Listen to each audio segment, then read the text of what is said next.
Muy buenas tardes. Vamos a iniciar la sesión de literatura semana 2. Buenas tardes, profe. Listo. Gracias por la verificación de que se me escucha. Vamos a iniciar entonces esta clase. Tenemos que hablar hoy día de la épica griega y también de la tragedia. Vamos a recordar.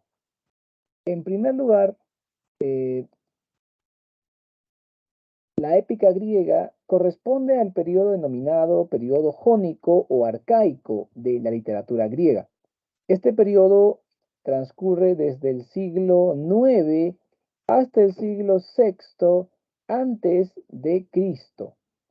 En este periodo llamado jónico o arcaico no existe aún la escritura, por lo que la literatura es de tipo oral. Homero, si es que existió tal personaje, porque siempre es una duda, existió entre el siglo IX y VIII antes de Cristo, justo en la parte inicial de este periodo jónico o arcaico. Homero es un autor legendario que compuso varias obras, de las que han quedado solamente dos. Ambas tratan sobre la época anterior a Homero, una época legendaria que corresponde a la edad oscura de los griegos, una era en la que de la que solamente se conocían leyendas en la época de Homero. O sea, estamos en el siglo XIII, XIV, se da esta guerra de Troya, por ejemplo, luego de las invasiones aqueas al territorio griego actual. Entonces se da esta gran guerra de Troya, que arqueológicamente se ha demostrado que existió, pero que en las leyendas se tergiversa, se cambian los aspectos. De allí sale la Iliada, que son 51 días del noveno año de guerra, y también la Odisea, que son 40 días, 10 años posteriores a la finalización de la guerra de Troya. Eso vamos a hablar hoy día. Luego tenemos la tragedia griega. La tragedia griega corresponde al segundo momento de la literatura griega, que es el periodo ático, o también llamado periodo de apogeo, el siglo V antes de Cristo. Dentro de este gran apogeo destaca bastante la tragedia griega, ya que es una forma literaria de mucho prestigio y a la que los griegos le dieron importancia, ya que era de alto nivel, alta alcurnia. Los griegos antiguos pensaban que el personaje y el tema que tratabas en una obra determinaban la trascendencia, la importancia, el estatus, el nivel de tu obra. Por ejemplo, si vas a hablar de pastores y hablar de temas del campo, era considerado un tema muy sencillo, un tema muy humilde, de una obra que no iba a trascender tanto. Si hablabas, por otro lado, de los aristócratas, de los reyes, sus hazañas y desgracias, ese era un tema elevado. Ese era un tema de la tragedia, por ejemplo. Es otro tipo de tema de obras mucho más sofisticadas. Sobre la tragedia griega, entonces vamos a tratar los orígenes, la representación, la finalidad, la evolución que se da. Y luego hablaremos brevemente de Sófocles, autor griego considerado el mejor autor trágico, y de su obra más famosa, Edipo Rey. Vamos ahí. Épica griega, Odisea. Antes de hablar del argumento de la Odisea, quisiera que ustedes me ayuden a recordar las características que ya vimos de la Odisea y a las obras de esta época. Ah, bueno, no me han dado la opción de chat. Qué mal.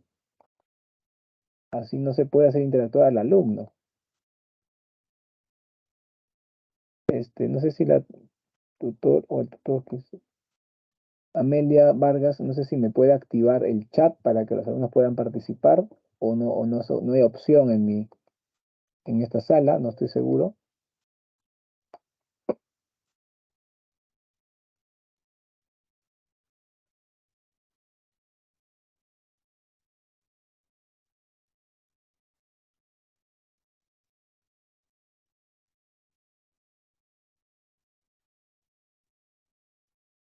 Bueno, voy a asumir que no hay opción. Qué pena, tengo que hablar una hora seguida. No pueden participar ustedes. Esa forma de enseñanza es arcaica, estudiantes. Uno tiene también que interactuar. No puedo hablar Sí, yo tanto, mejor escuchar un podcast, ¿no? Ya, pues, ¿dónde está la interacción? Ok, será entonces así. Bueno, seguimos. Recordemos, a ver, recordemos. Algo que ustedes recuerdan, yo sé, y qué pena que no me pueden decir, a menos que tomaran la palabra, pero si todos participan con el micro se generaría un desorden, por eso prefiero el chat. Recordemos, tanto la Odisea como la Ilíada se conforman de 24 cantos o rapsodias, y ambas están compuestas a partir del verso hexámetro, un verso de 16 sílabas métricas. Tanto la Ilíada como la Odisea utilizan mucho la figura denominada epíteto, aunque también la figura símil es muy común. La Ilíada consta de más de 15.000 versos y la Odisea pasa de los 12.000. ¿Está bien? Ahora, ¿por qué se le llama a la Ilíada el poema de la guerra? El poema de la guerra se le llama porque transcurre en la guerra de Troya. A la Odisea se le llama el poema de la paz, no porque sea toda la temática pacífica, hay descripción de varias batallas, sobre todo al final, cuando le hacen una guerra civil a Odiseo y se le revelan los familiares, los pretendientes a los que ha asesinado. Pero comparado con la Ilíada, donde hay mucha más batalla y con que al final la Odisea corresponde a un periodo de paz posterior, un poco convulsionado y anárquico, pero finalmente con la llegada de Odiseo su país queda pacificado y con su reconciliación con los itacenses que se le habían sublevado por haber matado a los más ilustres hijos de las casas de Ítaca, ¿ok? Pero bueno, eso es, digamos, la diferencia, ¿no? El poema de la guerra es la Ilíada, el poema de la paz, la Odisea. En ese punto que estamos repasando, ¿tienen alguna pregunta? Pueden abrir su micro y preguntarme sobre esta parte que estamos repasando los poemas homéricos antes de ver el argumento de la Odisea. ¿Sí? ¿Alguna pregunta, alguna duda que tengan? Vamos a usar el micro. Todo claro, profesor. Ok, me dijo todo claro. ¿Alguien más? ¿Alguna duda? ¿Alguien que quiera participar, por favor, para aclarar algo, profundizar?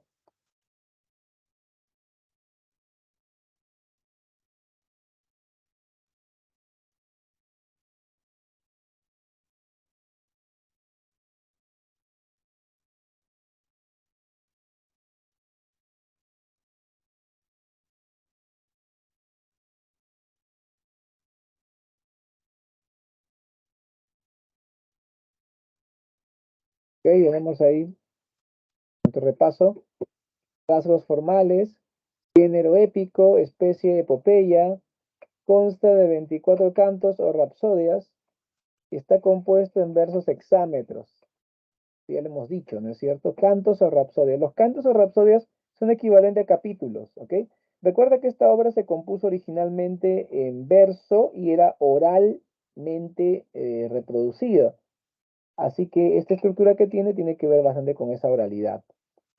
Los temas más importantes en la Odisea son el retorno de Odiseo, retorno y venganza de Odiseo, porque se va a vengar de los pretendientes, el amor a la patria y a la familia también.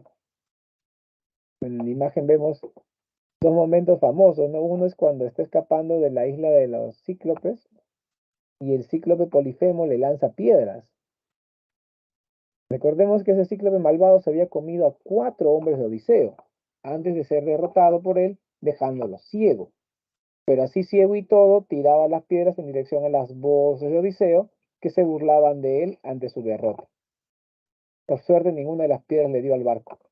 En la otra escena vemos a Odiseo reconciliándose con Penélope, que bueno, no tanto reconciliándose, sino que reencontrándose, ¿no? Porque ella dudaba de que fuera su esposo el que había matado a los pretendientes. Odiseo le dice, yo, tú me creas, ¿qué prueba quieres que te dé? Y ella le pide una prueba muy interesante que vamos a hablar después. Así que tenemos también el tema del amor a la patria y a la familia. Otro tema interesante de la Odisea es la fidelidad. Tenemos la fidelidad de la mujer al hombre, de los esclavos al amo y del perro, o sea, la mascota, al amo también, ¿no? Y tenemos a Argos, el perro fiel, que después de más de 20 años reconoce a su amo y muere de emoción. Está senecto ese perro. Tenemos a los esclavos, el boyero, el porquerizo, ¿no es cierto? Y el ama de Odiseo también, que es Euriclea, que le son leales a Odiseo a pesar del tiempo y le ayudan a vencer a los pretendientes. Y obviamente la lealtad, la fidelidad de Penélope a su esposo, que le muestra el final. Mis jóvenes, ahora sí, vamos con el argumento de la Odisea. Recordemos, Odiseo participó en la guerra de Troya y luego de la derrota troyana, él fue uno de los héroes más destacados. Sale al mar con su pequeña flota de barcos y soldados que han sobrevivido a la guerra. Tiene diversas aventuras durante un año entero, hasta que llega a la isla de Ea, donde vive la ninfa Calipso. Odiseo, para lograr vencer a la ninfa y recuperar a sus hombres que habían sido transformados en cerdos, debe sacrificarse. Luego del sacrificio, un sacrificio simbólico, porque el sacrificio era que debía acostarse con la diosa para poder vencerla y que sus hombres vuelvan a ser humanos, él permanece con ella 2 años. Bueno, no sé, creo que era muy hechicera esta hechicera Circe, lo hechiza a Odiseo. Pero luego de esos 2 años, Odiseo quiere volver a su hogar y es allí cuando Odiseo llega a tener algunas aventuras extra con las sirenas, la isla de las sirenas, Escila y Caribdis, las vacas del sol y la entrada al Hades, sobre todo, un episodio muy famoso cuando Odiseo entra al Hades, una puerta del Hades, para conversar con Tiresias, el adivino ciego que estaba muerto, hablar con su alma y que le guíe al camino de Ítaca, su hogar. Pero luego de esto, Odiseo pierde su barco, sus riquezas y sus hombres. Y él queda solo y llega así solo a la isla de Ojigia, donde la ninfa Calipso lo secuestra, lo retiene en contra de su voluntad. Allí pasa 7 años, o sea, 7 más 1, 7 más 2, en total 10 años, más 10 años de guerra. Odiseo hace 20 años salió de su casa. Tú vas a decirme ahí, profesor, pero lo que me ha contado es la Odisea, ¿verdad? No, alumno, no, no te he contado la Odisea, no te la he contado, ten mucho cuidado. Si tú me dices, profesor, pero así me la contaron en mi academia Maranguita. Bueno, esas academias, ¿no? Esas academias no enseñan bien, alumno, ahí te enseñan mal las cosas a propósito, son para que le pongas 10 en la encuesta del profe, no les importa si te cuentan bien correctamente o no. Yo me acuerdo mucho eso, ¿no? En alguna época yo dicté en esas academias. Claro, trataba de hacerlo bien, ¿no? En lo posible. Un día estaba en el pasadizo y escuché a un colega que estaba contando la Ilíada.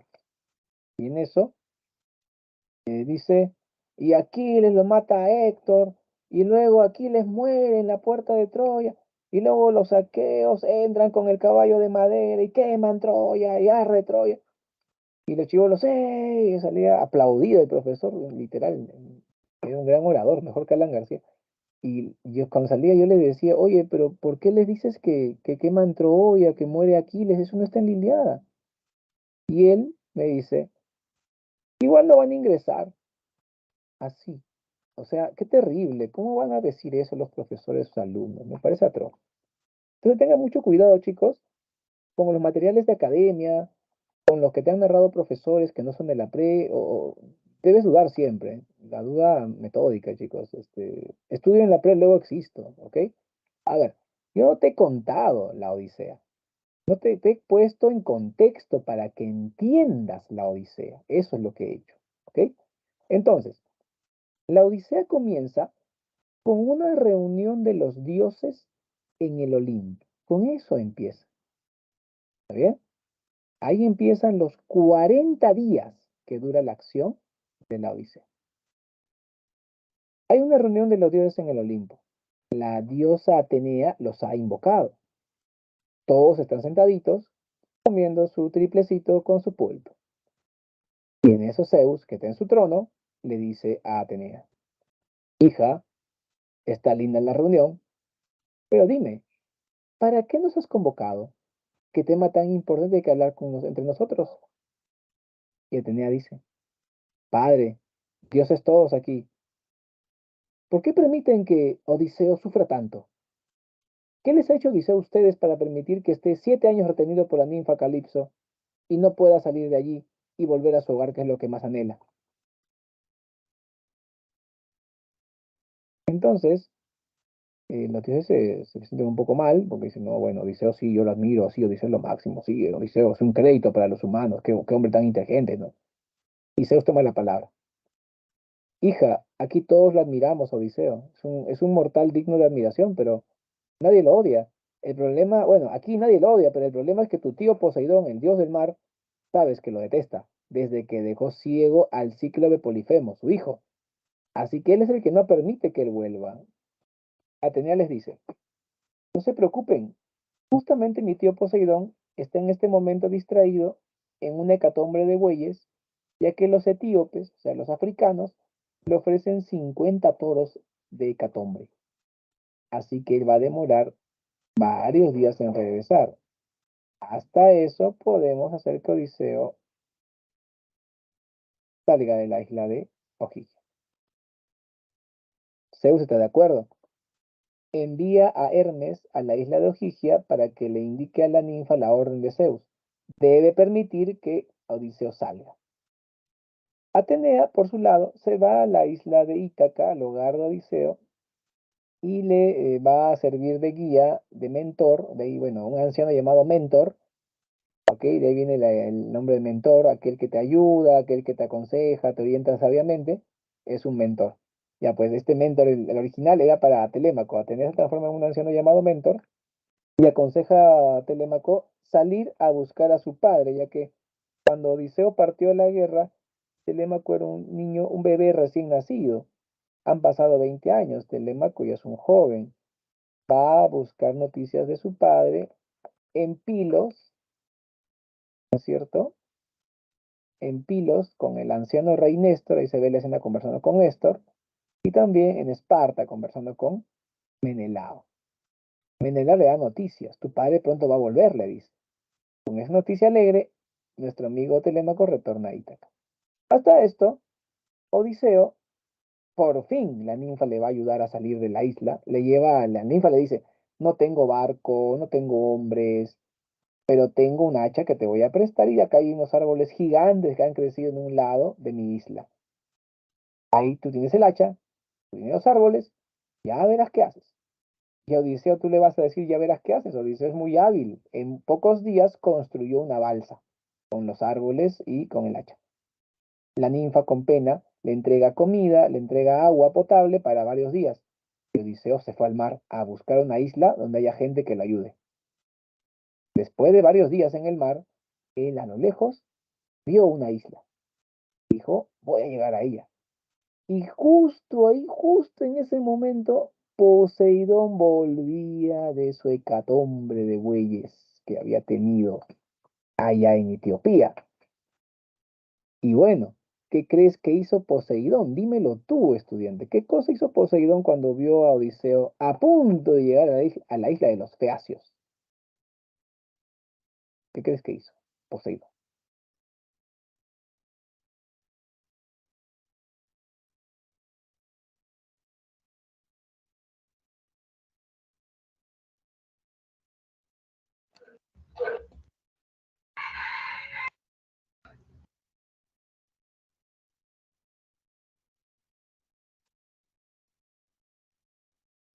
Naufragar.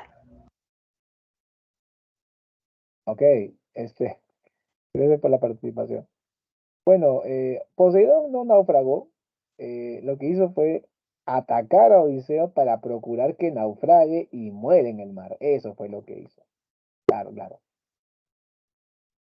Pobre Odiseo. Perdió la balsa, perdió la ropa y por poco pierde la vida también. Cuando las olas embravecidas lo llevaron hasta las orillas de la isla de los Feacios, las olas lo iban a estrellar contra la superficie rocosa filosa de la costa de Feacia. Odiseo se salvó por su astucia y su fuerza, pero casi muere ahí por la fuerza de la naturaleza. Tuvo suerte de poder seguir nadando sin más que unos rasguños y lograr entrar en un río de hermosa corriente y dormirse ahí. Una noche llegó a Feacia, entre dos arbustos se acostó y durmió, pues estaba cansado. Al día siguiente, ¿cierto? Es encontrado por la princesa Nausicaa, la princesa de los Feacios, una chica alta y bonita, que había ido con sus esclavas a lavar la ropa al río. Cuando Odiseo ve a la chica, dice, wow, esa chica es alta, bonita, bien arreglada, debe ser alguna noble y voy a aprovechar que es alguien con poder para que me ayude. Así que él se tapa sus vergüenzas porque estaba desnudo, se tapa como puede, con hojitas y pastito ahí, y barro, y lodo, va donde la chica rogándole, oye, tu mujer, pareces una diosa, mínimo eres una reina, ayúdame por favor. Ella inmediatamente se siente atraída por este forastero, parece que Atenea hace que la chica se enamore de Odiseo, y ella le ayuda y le lleva donde su padre, Alcinoo, rey de los Feacios. Alcinoo recibe muy bien a Odiseo, Odiseo un discurso de bienvenida, un discurso de agradecimiento, y inmediatamente se gana la buena voluntad de los Feacios, que lo reciben muy bien. Tanto así que le hacen juegos deportivos en su honor, algo así como los Panamericanos en honor a Odiseo, y luego un banquete monumental en el palacio del rey Alcinoo. Hasta esto, Odiseo no ha dicho quién es. Él se está ocultando su identidad, se la está guardando. Entonces aparece un Aedo en la obra, Demódoco. Muchos quieren ver que Homero se autorrepresenta en la obra, ¿no? Demódoco sería un alter ego de Homero. Y Demódoco empieza a narrar varias historias con su lira. Una de ellas es la historia de cómo en la guerra de Troya Aquiles murió y Héctor y Ajax, perdón, y Ulises, Odiseo y Ajax trataron de recobrar el cadáver de Aquiles con la armadura sagrada y lo lograron con la astucia de Odiseo y la fuerza de Ajax. Mientras él narraba esto, Odiseo lloraba, se tapaba con el manto púrpura y lloraba. En eso el rey Asino lo ve y le dice, huésped, ¿por qué lloras? ¿A quién perdiste en la guerra? Dinos quién eres.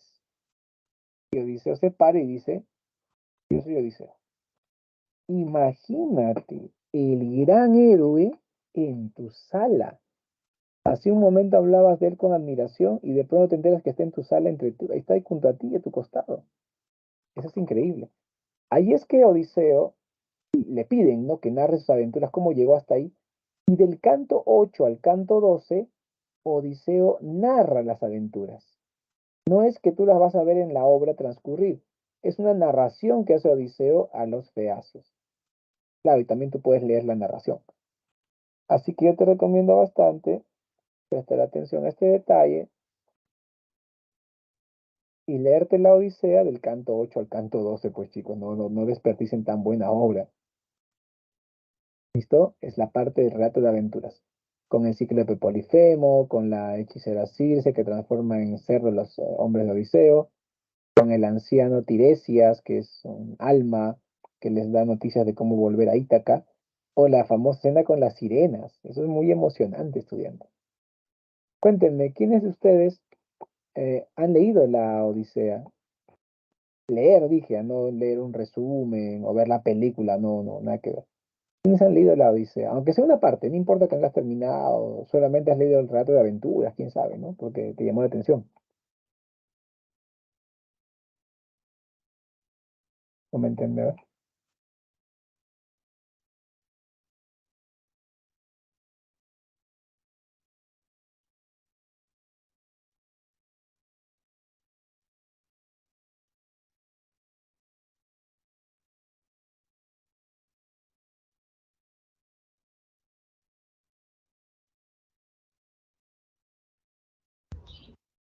Bueno, no hay mucha participación.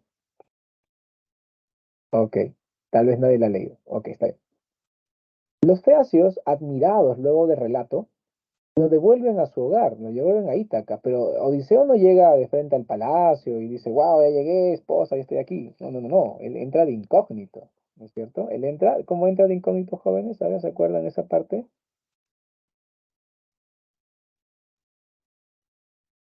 A ver, apenas acá.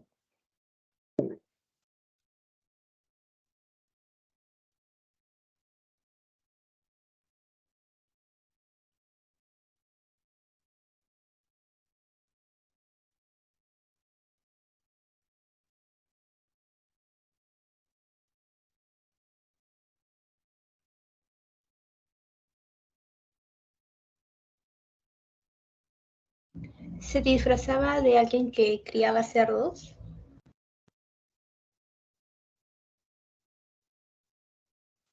Exacto, muy bien, gracias, Gabriel, ¿no? Altamirano Monroy. Sí, claro, se disfrazó, aunque no tanto que se disfrazó, ¿no? O sea, Atenea la ayuda bastante ahí. Atenea le da con su varita mágica un toquecito y Odiseo, que es un hombre de 40 años, aparece de pronto como un anciano de 80, con harapos, viejo, harapiento. Nadie lo va a reconocer así.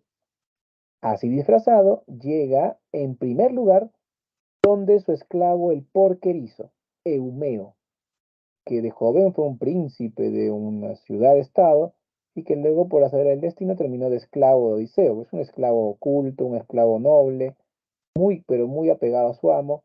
Eumeo llega disfrazado de anciano pordiosero. Los perros de Eumeo casi se lo comen vivo porque tiene animales feroces para cuidar los cerdos. Eumeo de lo recibe bien, me invita un poco de chicharrón, o sea, carne de cerdo, diciendo, te invito un poco de lo que como, estos cerditos ahí de segunda, porque los mejores puercos que criamos aquí tenemos que llevarlos para el banquete de los pretendientes de mi señora Penélope. Es una pena que esos se coman lo mejor del ganado de mi amo. Odiseo empieza a investigar. Y dime, esos hombres que pretenden a la reina, ¿cómo se atreven? Cuál es su objetivo? Eumeo les dice, ellos quieren casarse con ella, asumiendo que mi amo Odiseo ya murió. Y como han llegado con obsequios, tenemos que respetar la ley de los huéspedes, dada por los dioses. Por eso todos los días matamos varios cerdos, un toro, hay varios sacos de trigo que tienen que usarse el pan, muchos litros de aceite para hacer el pan también, el olivo, el vino también se gasta, y así la hacienda de mi amo cada vez está más magra, más escasa. En ese momento Odiseo ve que los perros mueven la cola y se emocionan. Y le pregunta, ¿y ahora por qué los perros están tan alegres? Hace rato casi me comen vivo. Y Eumeo le responde, ah, llega alguien conocido. Y en eso sale a mirar y venía Telémaco, que acaba de llegar de su viaje de retorno de su gira por Pilos y Esparta. Eumeo lo quiere mucho a Telémaco. Telémaco, luz de mis ojos, le dice. Pasa, pasa, te invito a algo de comer. Y también le invita chicharrón, claro, cría cerdos, el chancho al palo, chicos, ¿no? Claro, bien rico. Y ahí Odiseo ve a su hijo. Qué emoción para Odiseo, un joven de 20 años es su hijo. Atenea no tarda en ayudarle. Hace que Eumeo salga un rato a hacer sus labores de criar cerdos. Se quedan solos padre e hijo. Atenea toca con su varita a Odiseo y aparece como un hombre de 40 años. Y le ayuda a Odiseo que su hijo lo reconozca bien y que esté de su lado. O sea, para que no tenga miedo de los milagros que está viendo ahí el pobre Telémaco. Luego también Odiseo se presenta con su esclavo, ve que es leal y le dice, soy Odiseo, mírame bien, se ve como hombre de 40 años. Eumeo le dice, te voy a ser leal siempre y te ayudaré a vencer a los pretendientes. Que tiene dos aliados poderosos, nuestro amigo, y a su hijo y su esclavo. Luego de esto, planean, disfrazado como hombre de 80 años, ahí ya tenía, lo voy a tocar con la varita para que parezca viejo, ir al palacio para que Odiseo pueda observar a los pretendientes, pueda ver sus deficiencias y planear su venganza. Cuando él llega al palacio llevado por Telémaco, el único ser vivo que lo reconoce es su perro Argos. Argos es un perro ya que tiene más de 20 años, imagínate. Pobre perrito. Ya era senecto. Las lagañas de los ojitos no le permitían ver. Ya estaba medio sordito y vivía sobre el estiércol de los bueyes lleno de garrapata. Animal tan fino con tan triste destino. En eso, el olor de su amo llegó a su nariz de perro y él se emocionó mucho. Quiso mover la colita, se le fracturó la colita. Quiso ladrar, sintió que se desmayaba. La emoción le embargó tanto al perrito que se murió de paro cardíaco después de oler a su amo 20 años después de su partida. Odiseo vio al perro como moría y dijo, ¿y ese perro?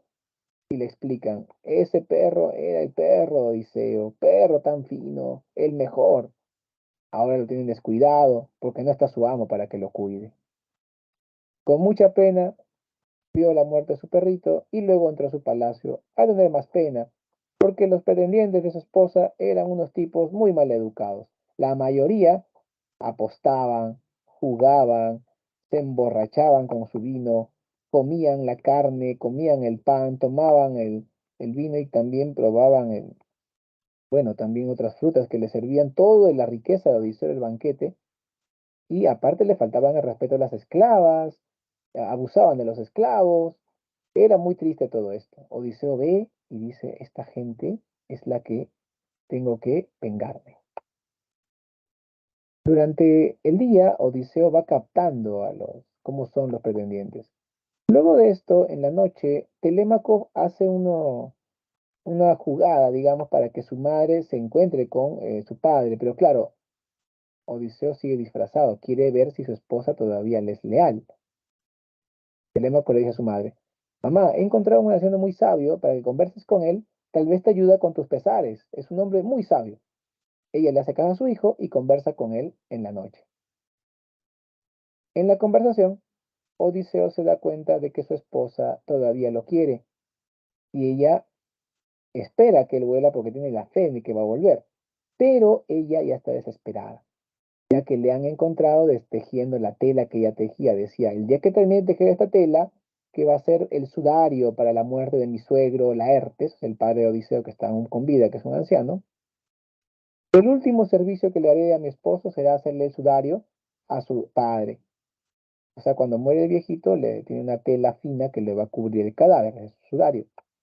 Entonces, cuando termine esa tela, que será el último servicio a mi esposo Odiseo, ese día elegiré, cuando termine la tela, elegiré esposo. Pero ella era bien viva. De día tejía, tejía, de noche destejía, destejía. Hasta que una esclava le fue desleal y la acusó. Y los pretendientes le dijeron, Reina Penélope, ¿vas a elegir o no vas a elegir?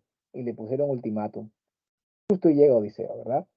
Entonces Odiseo se da cuenta, mi esposa todavía me quiere, pero ha perdido la esperanza de que yo retorne y se ve presionada por las circunstancias a tener que elegir nueva esposa. Yo la voy a salvar.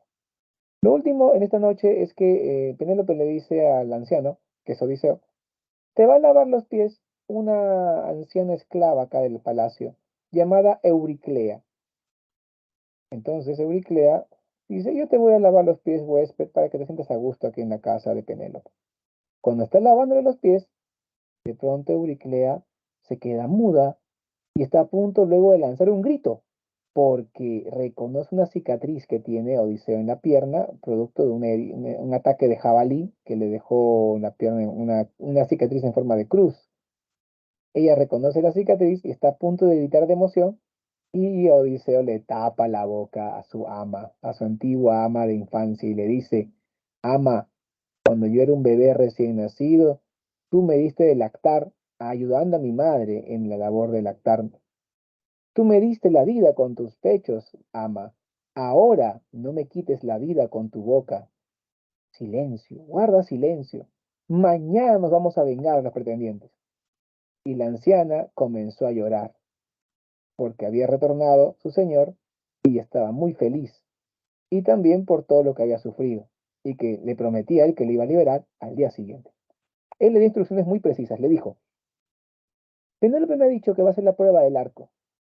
Cuando empiece la prueba, todos van a estar ahí distraídos con eso. Aprovecha ese momento y escondes todas las armas de los pretendientes. Y luego cierra las puertas, todas las puertas, con seguro.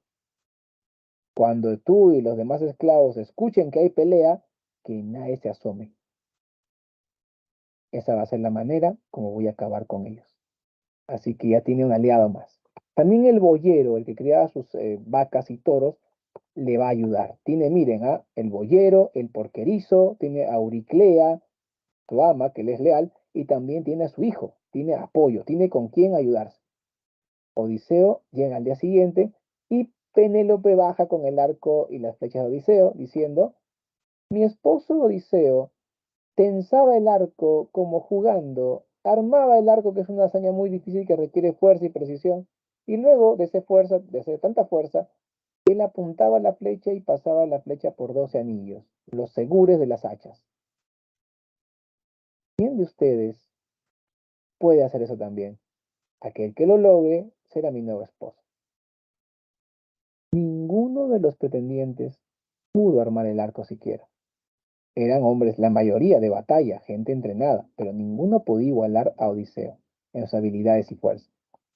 Una vez que se fueron derrotados todos, ahí no pudieron, no, bueno, no se fueron, sino que se sentían derrotados porque ninguno pudo armar el arco, tiraron el arco al suelo y Odiseo fue diciendo, ¿y si yo pruebo? Todos se burlaron, ¿no? Que vas a poder viejo, que las justas puedes con tu alma, mire ese viejo ridículo. Para que no se burlen mucho, Odiseo se sacó los harapos que le tapaban los brazos, y sus brazos eran los brazos de un hombre de 40 años, pues unos brazazos, y todos se quedan sorprendidos. Odiseo armó el arco como jugando, como si fuera algo normal que hace todos los días. Luego apuntó con la flecha y pasó los 12 anillos. En ese momento apareció como hombre de 40 años. Y los pretendientes lo reconocieron, pues, porque ellos eran adolescentes cuando él se fue a la guerra. Y cuando lo vieron asustados, ellos dijeron, mi espada, no hay espada, mi escudo, no hay escudo, mi lanza, no hay lanza. Estaban todas las puertas cerradas. Y Odiseo les dice, ustedes creían que iban a prender a mi esposa, iban a querer matar a mi hijo y abusar de mis esclavos y esclavas en mi palacio y faltarme el respeto en mi palacio. Y yo los iba a dejar así nada más. No, ahora van a ver qué tanto estoy furioso con ustedes. Y los masacró. Con ayuda del boyero, el porquerizo y su hijo, con lanzas y él con flechas, los mataron a todos.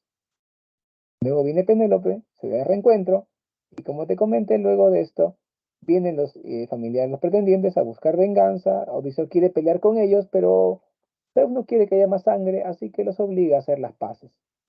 Y con esas paces termina la Odisea, jóvenes. Comentario. Prevalece la astucia e ingenio del héroe. Él también es un hombre muy fuerte, pero normalmente lo que prevalece es el ingenio y la astucia. Por ejemplo, para vencer al ciclo de Polifemo tuvo que ser muy astuto, porque ahí la fuerza no era suficiente, Polifemo era demasiado fuerte. Para Homero, la vida es un viaje difícil, cuyos peligros se deben afrontar para realizar el destino personal. Odiseo está protegido por la diosa Atenea, debido a su astucia e inteligencia. Muy bien, estudiantes. Esta parte que estamos viendo, ¿hay alguna duda, alguna pregunta que ustedes quisieran que les ayude sobre la Odisea, jóvenes? Todo claro, profesor. Todo claro. Ok, positivo. Vamos entonces con el siguiente tema, que es tragedia griega, orígenes, representación y finalidad. Recordemos que la tragedia griega aparece en el siglo V antes de Cristo. Este periodo, llamado también periodo ático o periodo de apogeo, es la época en que más destaca la ciudad de Atenas y la región donde está esta ciudad, que es la región ática. La tragedia surge del Litirambo. El Litirambo es un canto coral en honor a Dionisos, el dios del vino, la fiesta, el jolgorio y la uva, por cierto. Este Litirambo era recitado por un coro. El coro, conformado aproximadamente 30 a 40 coreutas, iban disfrazados con pieles de macho cabrío sobre los hombros, porque el culto a Dionisos estaba vinculado con el macho cabrío. ¿Por qué, profesor? Porque el macho cabrío era una forma de acercarnos al concepto de los sátiros. El sátiro es un ser mitológico, mitad hombre, mitad cabra. El sátiro era un ser desvergonzado que equivalía a un hombre alcoholizado, pues los hombres cuando han bebido mucho alcohol son desvergonzados, ¿no? Y los sátiros eran así. Por eso eran el cortejo elemental de Dionisios, que es el dios del vino. Así que estos coreutas se colocaban pieles de macho cabrío sobre los hombros para representar a los sátiros, que son mitad hombre y mitad cabra. Alguno va a decir, profe, no entiendo bien sátiro. Bueno, en Hollywood habla mucho del fauno. El fauno es como que la versión italiana, la versión romana de sátiro. Seguramente fauno si te suena y has visto inclusive películas o imágenes. Ya, ese es el sátiro, ¿ok? Sino que los griegos le dicen sátiro. Entonces los coreutas disfrazados, ¿ok? Va a destacar un corifeo que es un solista que canta una parte. Y a partir del corifeo que le responde al coro, sale el actor. Es una evolución. ¿Ok? Los coregas eran los que pagaban los gastos de representación. Ser corega era un millonario que voluntariamente o por sorteo debía pagar los gastos para que todo el público acceda. ya que la tragedia griega inició como un acto litúrgico, es decir, como un tipo de misa, y todos debían poder asistir. O sea, para que eso pase, como había ciudadanos pobres que no podían darse el lujo de pagar, lo que hacía era que el colega pague todo y así todos podían acceder gratis al culto y a la tragedia. La tragedia griega entonces evoluciona a partir de un culto de Dionisos, que al principio lo que se cantaba en las tragedias era solamente sobre la vida de Dionisos. Solo cantaban de eso, sus aventuras, que tuvo un montón, por cierto. Pero luego empiezan a cantar otros tipos de, digamos, hechos. Empiezan a cantarse entonces sobre las leyendas y mitos de los griegos. Leyendas y mitos muy tristes, muy terribles, que generaban una catarsis, ¿no es cierto?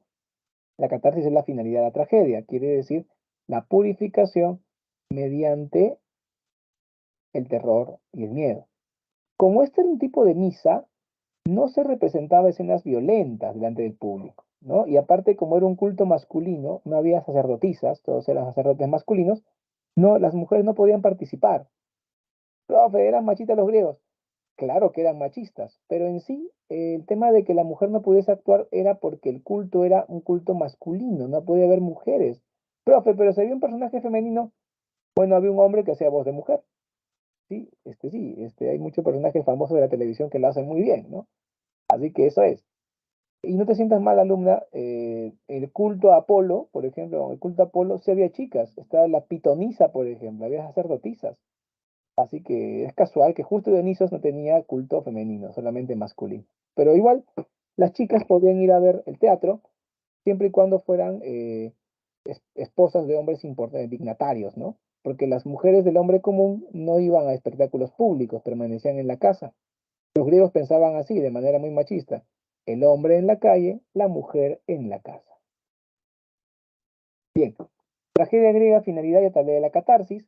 La catarsis es la purificación espiritual provocada por la compasión y el miedo en el espectador.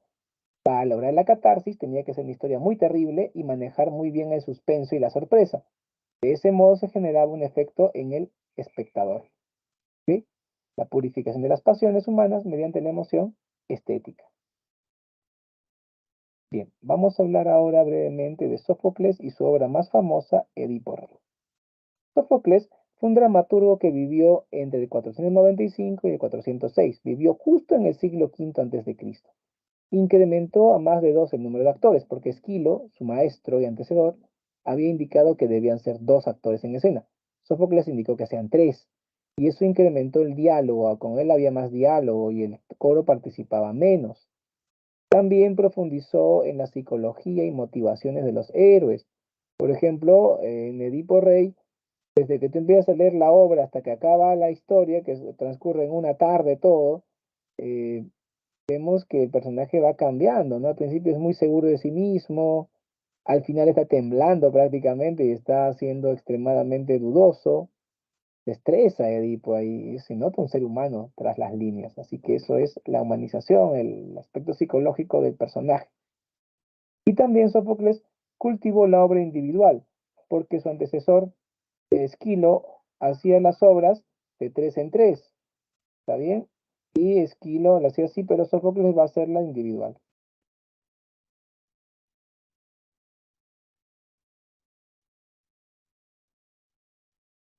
Entonces, entonces tenemos que Esquilo utilizaba las trilogías, ¿no? Una tragedia iniciaba la historia, otra tragedia le daba el nudo y otra tragedia daba el desenlace, ¿no es cierto? En cambio, Sófocles no, Sófocles decía, cada tragedia sola vale, así que hace la obra individual.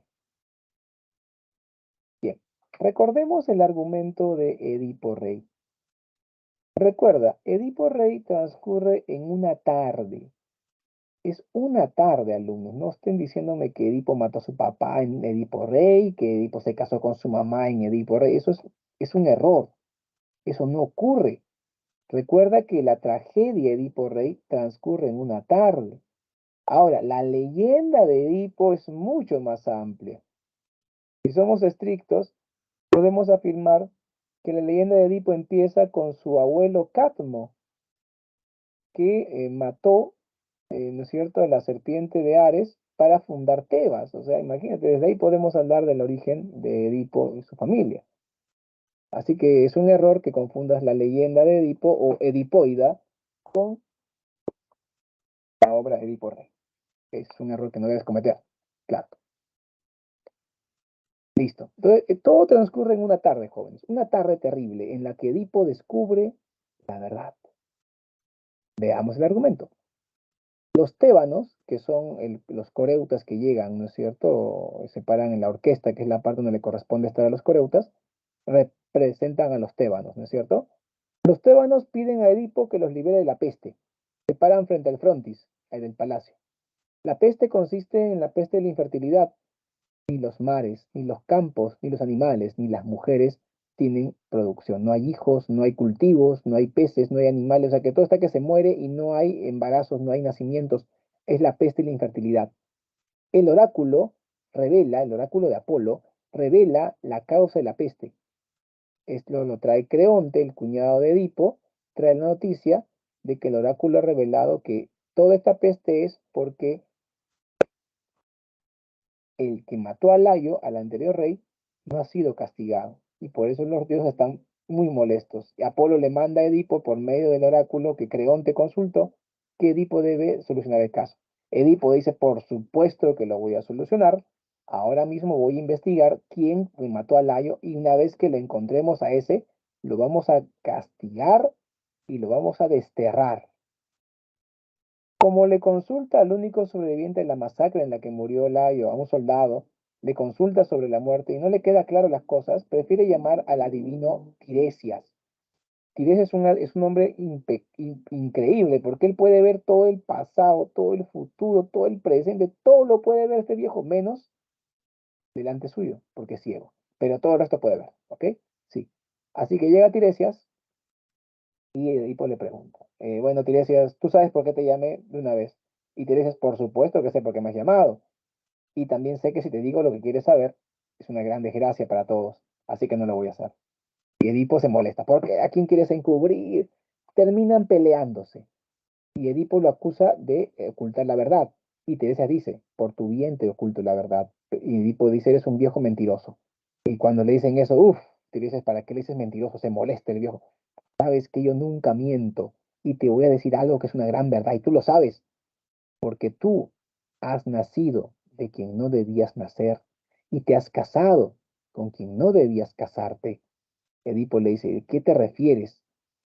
¿Acaso estás tratando de ocultar al que mató a Layo? Y Tesia le dice, yo no quiero ocultar a esa persona, porque tú sabes quién fue.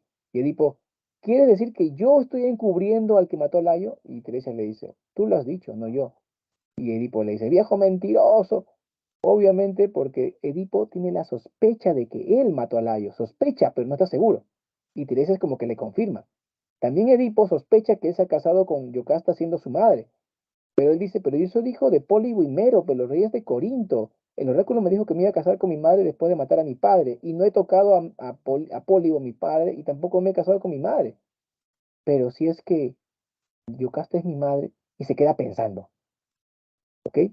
Entonces, Edipo termina peleándose con Creonte, con su cuñado, diciéndole, te has puesto de acuerdo con ese viejo Tiresias para sacarme del trono, ¿verdad? Y lo quiere botar de Tebas.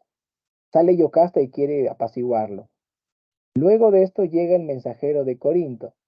El mensajero le dice, Pólibo, rey de Corinto, tu padre ha muerto. Queremos que vayas a Corinto a ser coronado. Y también te aviso, te informo oficialmente que eres adoptado, pero igual te queremos. Y Edipo se desespera. ¿Cómo que soy adoptado? Al final tiene que llamar al pastor que entregó un niño. Este, este heraldo que llega, este mensajero que llega de Corinto, también de joven fue pastor, y le dice, yo recibí un niño de un pastor de esta ciudad, y ese niño eres tú.